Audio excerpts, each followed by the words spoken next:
अस्सलाम वालेकुम dear viewers, मैं मुदस्सर अहमद और आप देख रहे हैं मेरा यूट्यूब चैनल। तो नाजरीन, आज की वीडियो में हम डिस्कस करेंगे विचिट यूनिवर्सिटी का मिड टर्म का पेपर बेटी 101 बायोडाइवर्सिटी एंड एवोल्यूशन 1 का। आज मेरा पेपर था।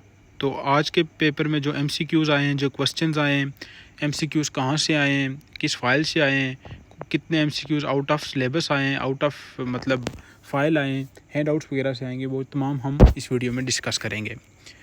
तो इंशाल्लाह आपको बताऊंगा भी आप कौन सी फाइल्स पढ़ें और कौन से तैयारी करें और आपकी बेहतरीन तैयारी हो सकती है और अपना मिड टर्म का पेपर आप इजीली दे सकते हैं। तो बिना किसी इंतज़ार के हम चलते हैं अपनी वीडियो की जानिब। तो जो मुझे MCQs आए हैं आउट ऑफ सिलेबस, सबसे पहले वो डिस्कस कर लेते हैं हैंड आउट से। Dash is responsible for sustaining life on earth. तो इसमें मुझे बहुत सारे जो वहाँ पे ऑप्शन थे, वहाँ पे एक था थर्मोस्फेयर था, लिथोस्फेयर था, एक एटमोसफेयर था और एक और भी कोई था। तो जो लाइफ को अर्थ पे सस्टेन करती है वो हमारा एटमॉस्फेयर ही है। और ये मेरे आंसर 100% करेक्ट है। मैंने हैंड आउट से ढूंढ के लगाए और मुझे खुद भी आते थे।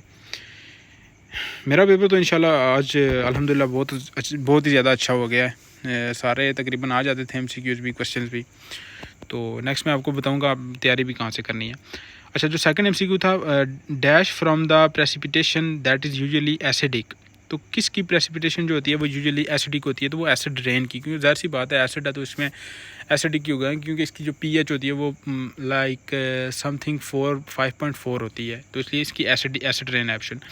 विच of the following have positive phototactic movements, जो बताना था। And on the other hand planarian और earthworm has negative movements, phototactic movements. जो प्लेनेरिया और अर्थवॉर्म है ना, इसके पास नेगेटिव फोटोटेक्टिक है, जबकि पॉजिटिव जो है ना वो यूग्लिना के पास है। ये आपने याद रखना है। Consumers of the plants are dash in physiological adapted to eating plant matter.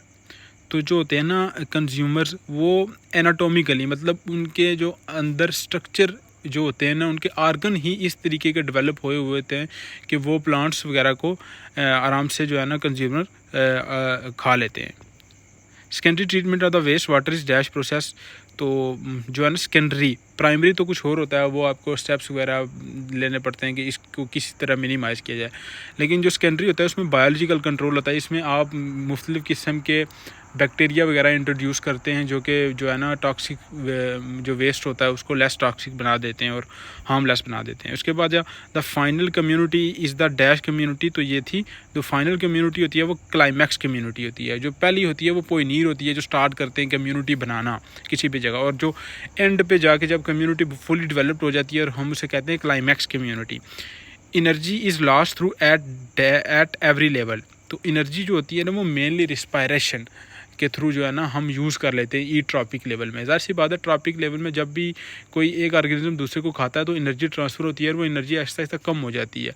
और वो कम क्यों एक नेक्स्ट वाले ट्रॉपिक लेवल में होती है, क्योंकि वो जो पहले वाला उससे होता है ना, वो इसकी एनर्जी में से काफ़ी सारा हिस्सा यूटिलाइज़ कर देता है। तो वो मोस्टली हम कैसे यूटिलाइज़ करते हैं, रिस्पायरेशन। रिस्पायरेशन किसे कहते हैं, CH बॉन्ड का टूटना। और जैसे हम मतलब अपनी मेटाबॉलिकली एक्टिविटीज़ के लिए कोई भी चीज़ इस्तेमाल करते हैं तो काम काज के लिए, तो ये इसको हम रिस्पायरेशन कहते हैं। ठीक है। एक रिस्पायरेशन और होता है वो ब्रीथिंग आ जाती है, जिसमें हम सांस लेते हैं, वो और चीज़ है। अच्छा, आगे नेक्स्ट है nitrogen fixing microbes require enzyme dash. तो नाइट्रोजन फिक्सिंग माइक्रोब जैसे नाइट्रोसोमोनास हो गया, नाइट्रोबैक्टर हो गया, ये जो माइक्रोब्स होते हैं इनको कौन सा इंजाइम चाहिए होता है, नाइट्रोजिनेज, ताकि जो नाइट्रोजन वगैरह को फिक्स कर सकें। उसके बाद dash is the 3 oxygen atom form. तो ये ओजोन है। आपको पता है कि ओजोन O3 होती है, 3 ऑक्सीजन के एटम होते हैं। Rise in mean temperature of 0.6 से 1 Celsius in arid coastal areas, arid mountains and hyper arid plains. तो वो जो है ना ये किस जगह पे राइज़ हुआ है, तो वो पाकिस्तान में राइज़ हुआ है। ये जो है ना ये आगे MCQs ये 9 से लेके ये सारे फाइल में से एक आए हैं, मैं आपको बताऊंगा वो किसकी फ़ाइल है। अच्छा, उसके आगे 541 million years ago O2 made stable dash of the atmosphere. तो इसने 15% ऑफ द एटमॉस्फेयर बना दिया था। Parasitism consist of the organism of the 2 dash species. तो पैरासिटिज्म में आपको पता है 2 ऑर्गेनिज्म डिफरेंट काइंड्स के होते हैं, जैसे मतलब लिवर फ्लूक हो गया, जो भी होता है हमारे अंदर चला जाए, रिवर फ्लूक कोई और स्पीशीज़ है, हम कोई और स्पीशीज़ है, तो वो डिफरेंट स्पीशीज़ होती हैं। Genetic code of dash is universal, तो mRNA का यूनिवर्सल है। Dash are the strongly affected by the light pollution, तो रेप्टाइल्स हैं। Plant use light energy in photosynthesis, they convert light energy into the dash energy into chemical bond energy. वो आपको पता है sunlight use करते हैं, उससे ग्लूकोज बनाते हैं, और ग्लूकोज एक कपलेट कंपाउंड होता है, वो केमिकल बॉन्ड में कन्वर्ट कर देते हैं एनर्जी को। अच्छा, ये मुझे MCQs आए थे जो मुझे याद रहे। टोटल तकरीबन MCQs होते हैं 27, वो मुझे 14 वगैरह याद रहे। कुछ और भी थे, वो ज़्यादातर फ़ाइल में से थे। अच्छा, जो आपने फ़ाइल तैयार करनी है ना, वो है सुलेमान अली की फ़ाइल, आपको मिल जाएगी। और जो सेकंड एक और थी कायनात अलवी वाली फ़ाइल, वो भी आपने करनी है ऑब्जेक्टिव के लिए, क्योंकि आप वहाँ से अगर करेंगे तो आपके टोटल 27 MCQs हैं, तकरीबन 17 MCQ वहाँ से आ जाएंगे। और जो है ना रिमेनिंग 10 MCQs वो आपके हैंड आउट से आएंगे।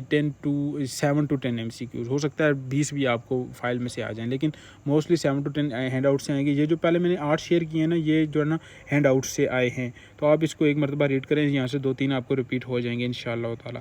अच्छा, जो सब्जेक्टिव आया वो तकरीबन जो रिसेंटली बच्चे थोड़ा एक्सपीरियंस शेयर करते हैं ना, उसमें से काफ़ी सारा ये रिपीट भी था, और जो सुलेमान अली की फ़ाइल है उसी में से था। अच्छा, जो इसका जो फर्स्ट क्वेश्चन आया, what do you know about biogeography, sorry ये मैंने थोड़ा सा गलत लिख दिया है, बायोजियोग्राफी था, ठीक है। अच्छा, ये बायोजियोग्राफी था, ये आपने जो है ना देखना है। अच्छा, जो क्वेश्चन आए थे what do you know about biogeography, तो जियोग्राफी ये वैसे न्यू था, ये नहीं आया था, लेकिन ये मुझे ऑलरेडी आ जाता था। ये जो होती है ना geographical distribution of the species. For example हम कहते हैं कि जी ये जो दरिया है ना, इसके किनारे पे खास किस्म के जो है ना हिरन रहते हैं, या इस तरीके के रहते हैं, और इसके पार जो है ना इस साइड पे हिरन रहते हैं, तो ये जियोग्राफिकल डिस्ट्रीब्यूशन हो जाती है स्पीशीज़ की। फॉर एग्जांपल हम कहते हैं कि जो कोस्टल एरिया है उसमें मतलब डियर वगैरह आती हैं, लेकिन यहाँ पे नहीं आती। जो ये जियोग्राफी यही थी जो कि फर्स्ट एविडेंस मिला था डार्विन को, मतलब एवोल्यूशन के दौरान। उसने गैलापागोस पे गया था, बीगल पे, हमारी ये हैंड आउट्स में इधर लिखा भी हुआ है, अगर रीडिंग करें आप तो। बाकी क्रिप्सिस रिजेम्बलेंस टू सराउंडिंग्स, ये एक था, ये मैंने नहीं पढ़ा हुआ था। बाकी ये आ जाता what factor that effect on the rate of the growth and size of the population.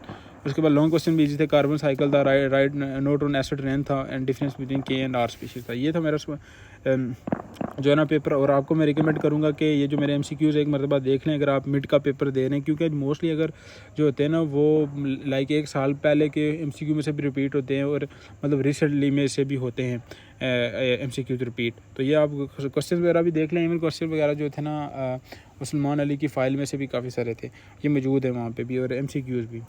तो इंशाल्लाह आपको होप करता हूँ कि आपको ये वीडियो पसंद आई होगी। अगर आपकी इसमें से कोई हेल्प हो जाए और आपको लगे कि ये इन्फॉर्मेटिव वीडियो, तो काइंडली मेरी वीडियो को लाइक कर दें और मेरे चैनल को सब्सक्राइब कर दें। बाकी अल्लाह हाफिज़, अपना बहुत सारा ख्याल रखिएगा।